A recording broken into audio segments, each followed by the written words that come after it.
Selamat pagi saudara, senang sekali bersama kita kembali lagi di acara Sapa Merauke. Kali ini spesial di bulan Ramadan, saya akan mengajak saudara untuk berbincang dengan para pengurus Masjid Baitur Rahmah Merauke. Sudah ada bersama saya Ketua PKM Bang Jasman, Assalamualaikum. Pak Imam Wahid, dan pengurus Madrasah Ibtidaiyah Pak Arifin ya. Diniyah. Madrasah Diniyah. Madrasah Diniyah. Baitur Rahmah ya. Oke. Assalamualaikum warahmatullahi wabarakatuh.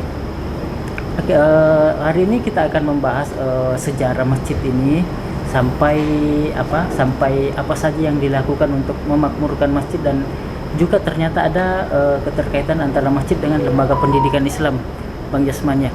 Oke, untuk mengetahui lebih lanjut tentang sejarah masjid, mungkin kita ke Bang Jasman, bisa mungkin diuraikan Bang, gimana sejarah masjid ini dari awal hingga hari ini. Bismillahirrahmanirrahim.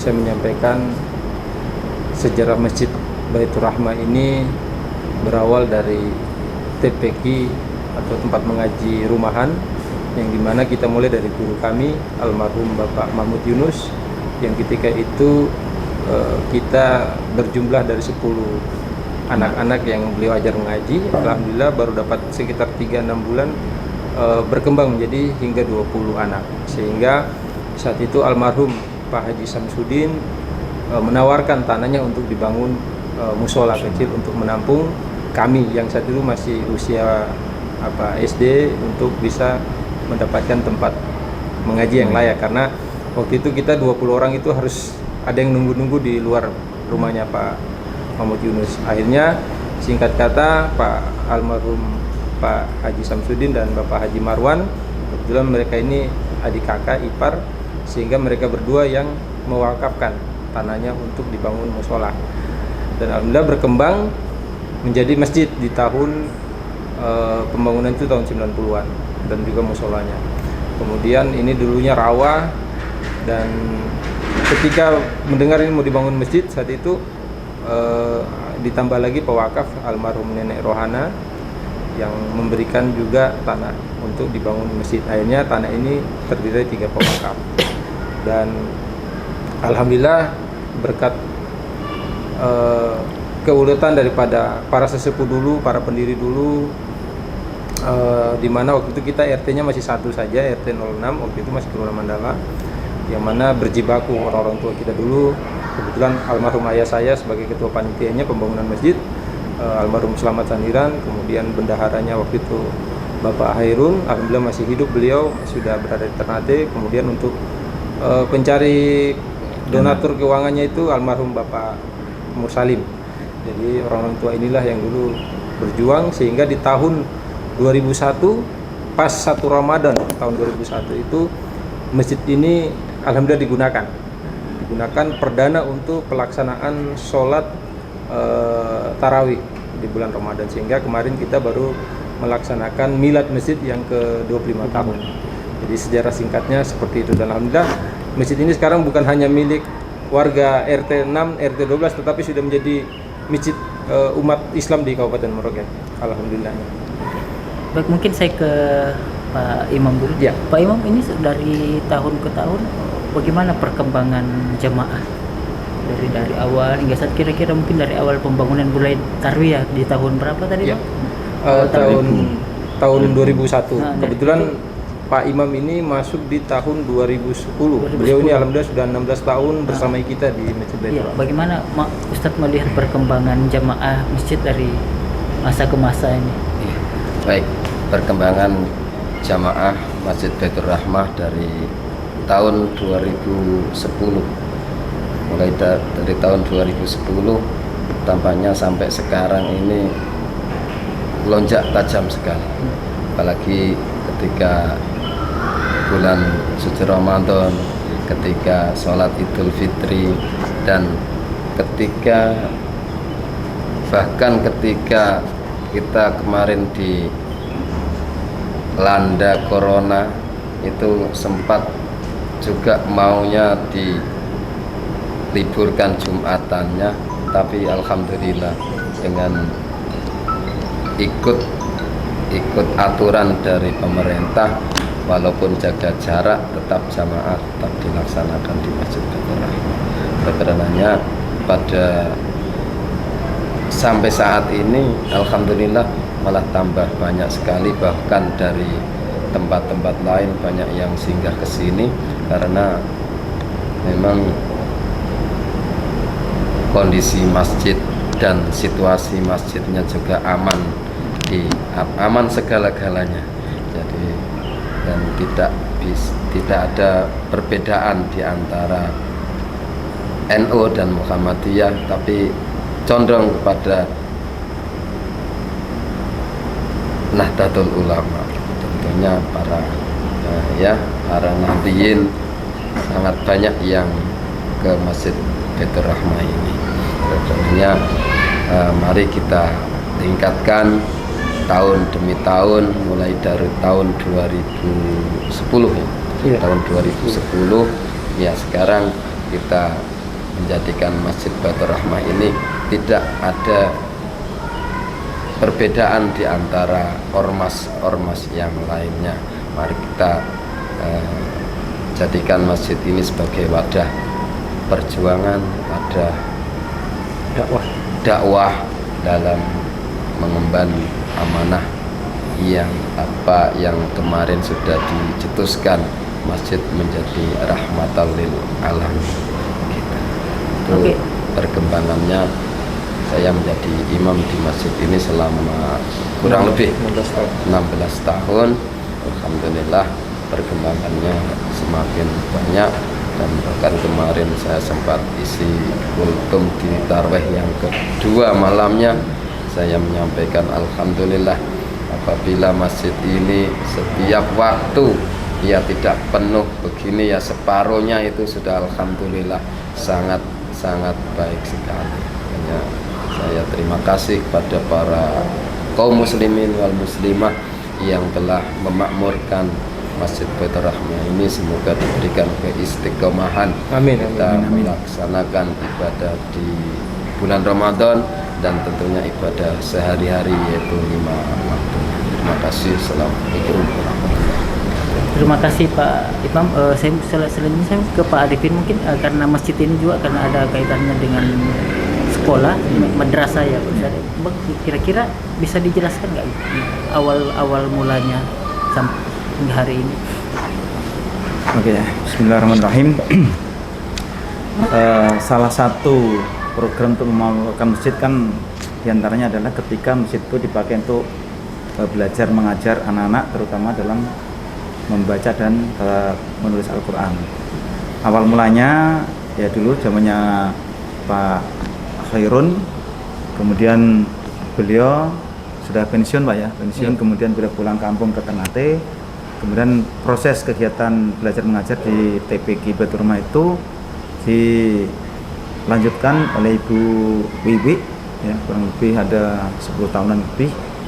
Kemudian baru-baru ya 2023 akhir 2024 saya pas kebetulan juga bergabung di masjid ini, kemudian dipercaya oleh Ketua Yayasan untuk mengelola ya Taman Pendidikan Al-Quran itu. Dengan berjalannya waktu, karena melihat ya kondisi ya anak-anak lah rata-rata itu saat ini ya, mungkin tidak cuma di Merauke saja, di secara skala internasional bahkan nasional pun juga degradasi moral anak-anak kita kan di usia sekolah rata-rata kan menurun. Disitulah saya mulai terpanggil untuk gimana caranya anak-anak yang di usia sekolah itu bisa mendapatkan pembelajaran Al-Quran atau keagamaan, dan juga kita tanamkan untuk akhlak dari segini mungkin ataupun adab, karena itulah adab itu merupakan ya tujuan utama kami untuk bisa memberikan ya bagaimana anak-anak yang saat ini masuk di dunia milenial seperti ini juga tidak kalah dengan adab atau akhlaknya dengan berkembangnya internet ataupun medsos yang saat ini. Sehingga dengan sedikit kami aja coba untuk merubah dari TPQ itu menjadi madrasah diniyah. Kenapa harus madrasah diniyah? Karena madrasah diniyah itulah yang kita berikan pelajaran pada anak kita itu tidak cuma dari segi tata cara membaca Al-Quran saja tidak, namun ada beberapa materi yang Di situ ada fikih, kemudian akidah akhlak, kemudian ada tauhid, ada tajwid, ada hadis, ada sejarah-sejarah Nabi dengan para sahabat. Dan di situ mulai kami kenalkan supaya anak-anak yang nyantri lah di Madrasah Diniyah itu tidak berkutat untuk baca Al-Quran saja, namun kita persiapkan seandainya mereka ketika lulus MI atau lulus SD ingin melanjutkan pendidikan keagamaan di luar Merauke, tidak kaget lagi. Yang sedikit membedakan dengan mungkin TPQ lain adalah di madrasah kami ini, kami berikan pembelajaran tentang tata cara menulis huruf gundul atau pegon. Disitulah mulai ya ada daya tariknya. Awal ketika saya masuk itu anak-anak didik kurang lebih 40 anak, kemudian satu semester pertama menjadi 75-80-an, kemudian berikutnya menjadi 90, sekarang sudah 100 lebih, 115 lebih. Dan itu merupakan daya tarik kita untuk memberikan pengenalan kepada santri-santri kita dengan menulis huruf gundul, menulis huruf pegon, walaupun bahasanya bahasa sehari-hari. Misalnya saya makan nasi misalnya, itu ditulis dengan huruf pegon tanpa harokat. Tapi alhamdulillah untuk anak-anak yang kelas 3, kelas 4 itu sudah kita belajarin seperti itu, sehingga ketika kita belajar mengaji itu kayak macam fikih misalnya, itu arkanul wudu misalnya, itu beberapa rukunnya wudu itu sitatun ada 6, itu anak-anak sudah mulai belajar untuk memaknai dengan tulisan pegon itu. Dan itu yang sedikit mungkin membedakan dengan TPQ yang lain. Berbeda kalau dunia pesantren ya, kalau dunia pesantren otomatis ya itu diajarin seperti itu. Dan itulah yang saat ini menjadi program unggulan kami untuk bisa mempunyai daya tarik dari beberapa orang-orang tua yang begitu mungkin dari mulut ke mulut yang tanya bagaimana di Madrasah Diniyah Baitur Rahmah, ternyata ya alhamdulillah sampai saat ini mengalami peningkatan yang signifikan ya di tahun kedua ini. Demikian Pak untuk sedikit mengulas tentang TPQ atau Madrasah Diniyah kami.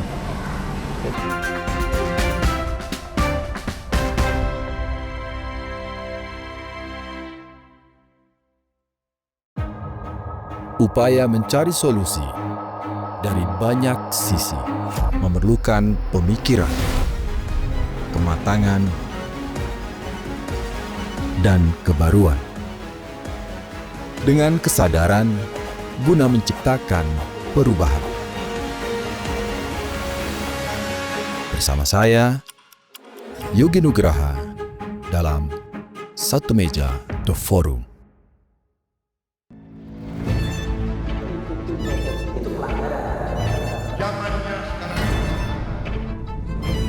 Perilaku korup ada di BUMN kita. Jangan lompat ke kesimpulan tanpa menjelaskan detailnya. Saya anak buahnya Prabowo. Gaji tidak naik ya. Hanya 5.000 orang. Bahwa hal tersebut tidak boleh. Bola Liar setiap Jumat pukul 8:30 malam live di Kompas TV. Pembangunan berkelanjutan adalah tanggung jawab kita bersama. Ketahui realitas sosial, ekonomi, dan lingkungan. Serap inspirasi dari upaya di mana kita punya hak dan kewajiban yang sama untuk menjaga lingkungan tetap lestari. Inovasi karbonnya ini lebih efisien 35 kali lebih cepat. Wow, 35 kali. 35 kali lebih cepat. Serta solusi berkelanjutan oleh individu, komunitas, maupun institusi. Ikuti Sustainasia setiap Sabtu pukul 9 pagi di Kompas TV.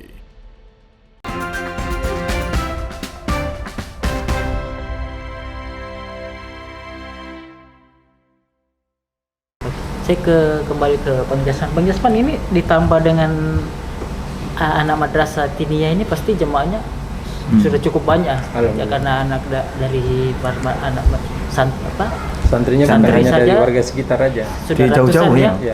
Ditambah lagi dengan jamaah dari luar, pasti kira-kira itu daya tampung masjid ada bisa menampung berapa Bang? Kalau untuk daya tampung masjid mungkin sekitar 300-an insya Allah bisa. 300-an ya, sekali ini. Karena kita satu safnya ini kan 25 orang. Nah, sementara kita di dalam ini ada 10 saf. Ya, itu baru hitungan saf dalam. Berarti kan kalau 10 kali teras ini kanan kan kiri 250. Nah, kiri kanannya kita hitungnya anggapnya pasnya 300 insya Allah kurang lebih seperti itu. Berarti saat Ramadan begini tarawih pasti jamaah sampai di Alhamdulillah teras ya? Untuk tahun ini jamaah sangat membludak sehingga kita harus menambahkan terpal 2 di bawah masjid. Jadi alhamdulillah situasi untuk Ramadan tahun ini luar biasa, alhamdulillah antusias masyarakat Merauke yang sholat tarawih di sini. Gitu. Jadi luar biasa ini.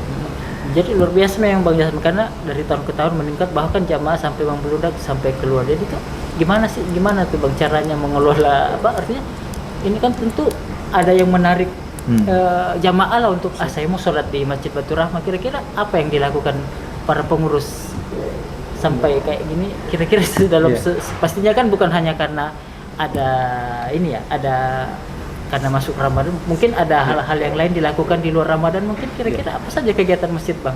Kalau di luar Ramadan yang alhamdulillah yang saat ini kita lakukan kajian rutin, kita di sini ada kajian subuh rutin yang selalu diisi oleh Ustadz Arifin untuk kajian kitabnya, hadis dan fikih. Kemudian untuk mengaji, insya Allah dikelola langsung oleh Pak Imam.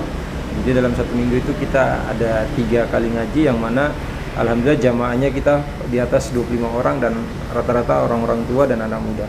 Itu yang mungkin jadi daya tarik. Dan juga dalam kegiatan pada maghribnya kita ada kegiatan bedah kitab tafsir Al-Quran bersama Al-Ustadz Diki. Kemudian akidah dan akhlak bersama Ustadz Sigit Purnomo. Dan insya Allah nanti setelah Ramadan kita ada menambah satu kajian lagi Sirah Nabawiyah. Jadi tentunya ini kita pelaksanaan ini karena menurut kami teman-teman di sini pengurus, kemudian masukan imam, bahwa memang kita di Merauke ini untuk kajian-kajian kitab ini masih kurang, sehingga mungkin itulah yang menjadi daya tarik jamaah dari luar lingkungan. Dan juga kami perkuat di media sosial. Di media sosial kami kebetulan kita ada punya Instagram Masjid Baitur Rahmah dan juga media sosial TikTok Masjid Baitur Rahmah, yang mana kami selalu men-share kegiatan-kegiatan daripada masjid. Dan juga alhamdulillah sudah 1 tahun ini kita rutinan dengan ada program Jumat Berkah. Jumat Berkah ini dimana kami menyiapkan satu kotak tersendiri di luar kotak operasional yang biasanya. Itu memang kita sudah sampaikan adalah Jumat Berkah. Dan alhamdulillah tiap Jumat itu kita menyiapkan santap siang berupa soto ayam, dan alhamdulillah sudah istiqomah 1 tahun. Dan kita buat setiap kegiatan kami, kajian yang apa selalu kita laksanakan di sini, selalu kita buang semua di media sosial. Dan alhamdulillah kami juga mendapatkan support dari beberapa platform. Ada diantaranya ada Info Kejadian Merauke yang selalu membantu kami untuk mensiarkan, dan juga kami juga sering diliput kegiatan kajian kami oleh Kompas TV sendiri. Tambahan juga Pak, ya, itu silakan Pak. Kalau menurut saya daya tarik termasuk ini tempat ya, kenyamanan. Ya. Alhamdulillah kalau di masjid kami ini di samping parkirnya luas, ketika jamaah membawa anak kecil ya, itu merasa nyaman, tidak dekat dengan jalan raya, sehingga begitu masuk di area masjid, begitu dilepas tuh anak mau main-main. Kebetulan di sekolah juga ada mainan ayunan, main apa untuk anak-anak kan banyak, sehingga daya tarik itu pertama anak-anak bisa main dengan leluasa, kemudian yang kedua tempat parkirnya yang amat luas, tidak begitu panas, kemudian jauh dari keramaian. Itu yang mungkin sedikit menambah daripada daya tarik dari jemaah kita. Pak Imam, mungkin ada yang mau ditambahkan? Kita tambahkan, ya memang begitu. Dari tahun ke tahun pembangunannya juga ditingkatkan, dan amaliyahnya, terutama amaliyahnya di Masjid Baitur Rahmah ini sebagai daya tariknya. Bagaimana kita sudah laksanakan manakiban, tahlil, yasin tahlil, dan itu untuk terbuka untuk lapisan masyarakat semua. Ketika ada kedukaan, ada minta didoakan di rumahnya, ketika ada yang duka untuk diurus jenazahnya. Jadi Masjid Baitur Rahmah itu mungkin sesuai dengan apa visi misi dan misi. Jadi orang-orang jamaah ini tertarik, oh di sana Masjid Baitur Rahmah bisa ngurusi jenazah misalnya, bisa mendoakan sampai mobil pelayanan 40 hari sampai 100 hari, dan mobil pelayannya, ambulannya juga ada. Itu merupakan daya tarik tersendiri bagi para jamaah di sekitar Merauke ini. Makanya itu daya tarik di Masjid Baitur Rahmah memang insya Allah hampir lengkap ya, belum lengkap ya hampir lengkap. Nanti insya Allah tahun-tahun berikutnya kita upayakan untuk dilengkapi. Berarti ini masjid sekarang sudah tidak ya, sebagai fungsi hanya untuk sebagai tempat ibadah saja Bang ya. Jadi Multifungsi. multifungsi Jadi masjid kami selalu gaungkan sebagai pusat peradaban yang insya Allah mulai dari kesejahteraan umatnya sendiri yang kami selalu memperhatikan, dan juga pelayanan yang kami berikan insya Allah tanpa pamrih, karena kami di sini ada mengelola mobil jenazah.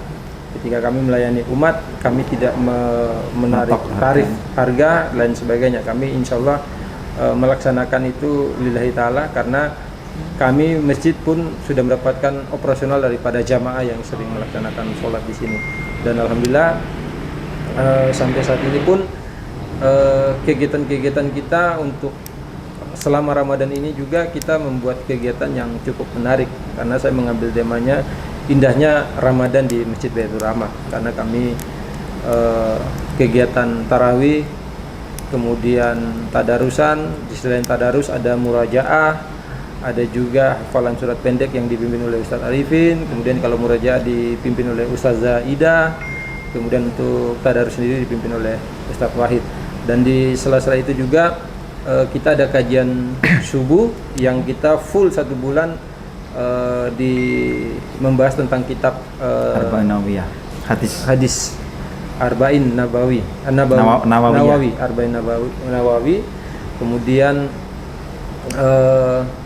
di 10 hari terakhir kita ada melaksanakan itikaf di masjid, dan juga sholat malam berjamaah, muhasabah, dan juga tentunya menyiapkan sahur untuk para itikaf yang datang di Masjid Baitur Rahmah ini.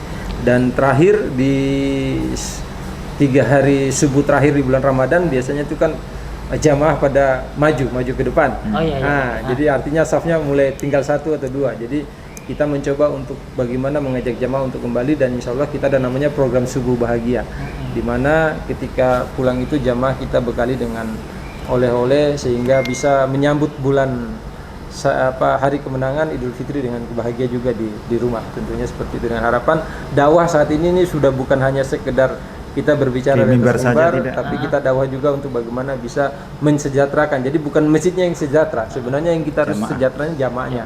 Begitu. Jadi kalau dulu orang berpikir PKM itu adalah untuk kesejahteraan masjid, tapi untuk saat ini visioner dakwah itu berubah. Bagaimana kita bisa memakmurkan, mensejahterakan kita punya jamaah. Jadi insya Allah kita akan mencoba istiqomah. Alhamdulillah dibantu oleh Pak Imam, Mas Ustadz Arifin, teman-teman pengurus masjid yang saya katakan Laskar Baitur Rahmah ini. Kita di sini kenapa Laskar ya? Karena mempunyai semangat visi berjuang. Jadi supaya menjadi penyemangat tersendiri untuk kami melaksanakan dakwah tentunya di jalur mensejahterakan masjid ini.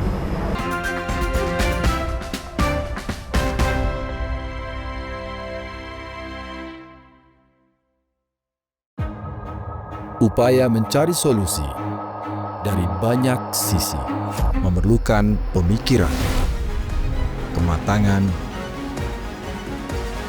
dan kebaruan. Dengan kesadaran guna menciptakan perubahan. Bersama saya, Yogi Nugraha, dalam Satu Meja The Forum.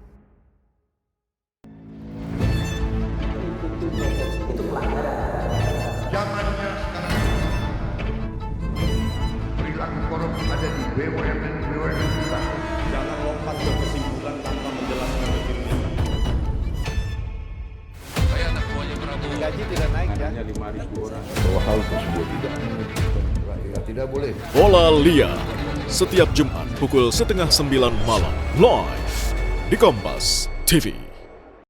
Pembangunan berkelanjutan adalah tanggung jawab kita bersama. Ketahui realitas sosial, ekonomi, dan lingkungan. Serap inspirasi dari upaya di mana kita punya hak dan kewajiban yang sama untuk menjaga lingkungan tetap lestari. Inovasi karbonnya ini lebih efisien 35 kali lebih cepat. Wow, 35 kali. 35 kali lebih cepat. serta solusi berkelanjutan oleh individu, komunitas, maupun institusi. Ikuti Sustainasia setiap Sabtu pukul 9 pagi di Kompas TV.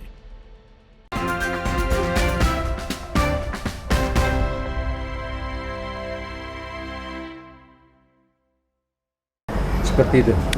Bang, kalau mungkin ada mau ditambahkan Pak Imam, Ya. Pak Ustadz, soal Ya, kegiatan alhamdulillah. Ramadan? Sebagai tambahan juga untuk kegiatan kita ini rata-rata yaitu 1 tahun kita adakan 2 kali sanlat, pesantren kilat. Nah, jadi untuk anak-anak yang selesai SMP, SMA itu barangkali belum mengenal dunia pesantren, lewat sanlat itulah kita programnya itu kegiatannya seperti pesantren betul. Dari mulai bangun pagi jam 3 sampai mau tidur lagi itu full kegiatan dan kita atur sedisiplin mungkin. Dan alhamdulillah kalau setiap kegiatan itu sekarang ini tidak cuma areal di komplek Masjid Baitur Rahmah saja, tidak, sekarang sudah mengenal sekolah-sekolah lain juga pada ikut. Bahkan kemarin puncaknya di Oktober ya, itu kita sebagai tuan rumah untuk HSN, Hari Santri Nasional itu di sini dipakai untuk tempat camping, kemudian beberapa lomba juga untuk berbagai macam sekolah yang ada. Alhamdulillah dengan sanlat itu membentuk ya, paling tidak sedikit membantu untuk membentuk karakter anak-anak kita. Ini loh santri seperti ini ya, seperti itu. Alhamdulillah sudah berjalan bagus, sudah beberapa kali. Insya Allah ini juga akhir Ramadan kalau nggak salah, pas dunia sekolah libur nanti, dunia pendidikan libur, insya Allah kita adakan juga untuk sanlat nanti. Iya. Oke.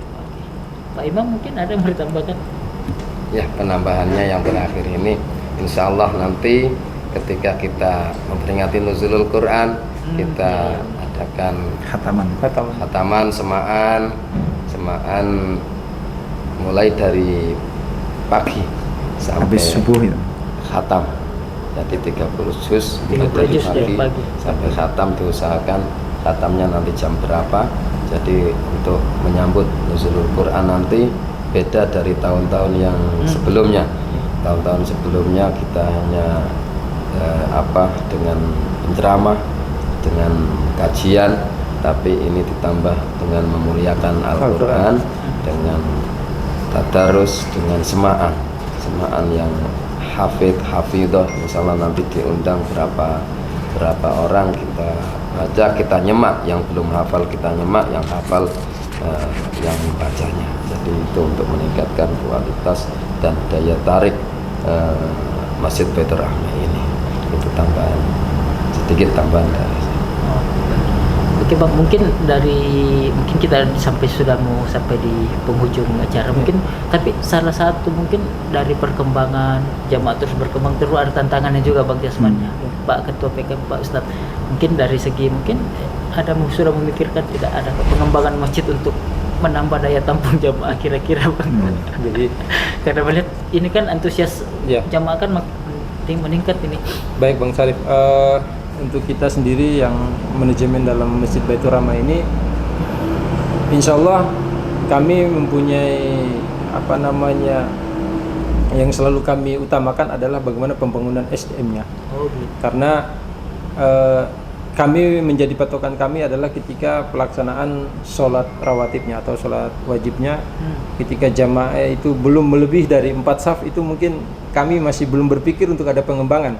Tetapi kami di sini, Pak Imam, kemudian teman-teman Ustadz di sini sudah bersepakat untuk yang kami bangun adalah SDM-nya dulu. Bagaimana kita membangun jamaah ini cinta atas masjid ini. Bagaimana jamaah ini mau memakmurkan masjid ini. Sehingga kami mencoba untuk menghadirkan kajian-kajian yang mungkin dianggap hal sepele, tapi ini sangat suka dilupakan orang.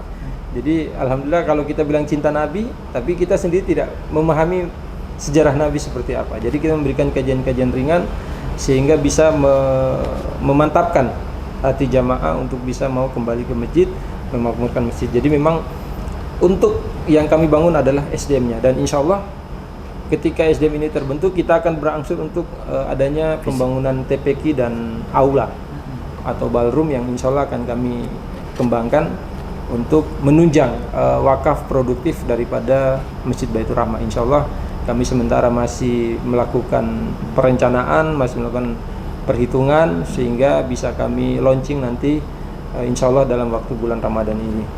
Dan yang terakhir,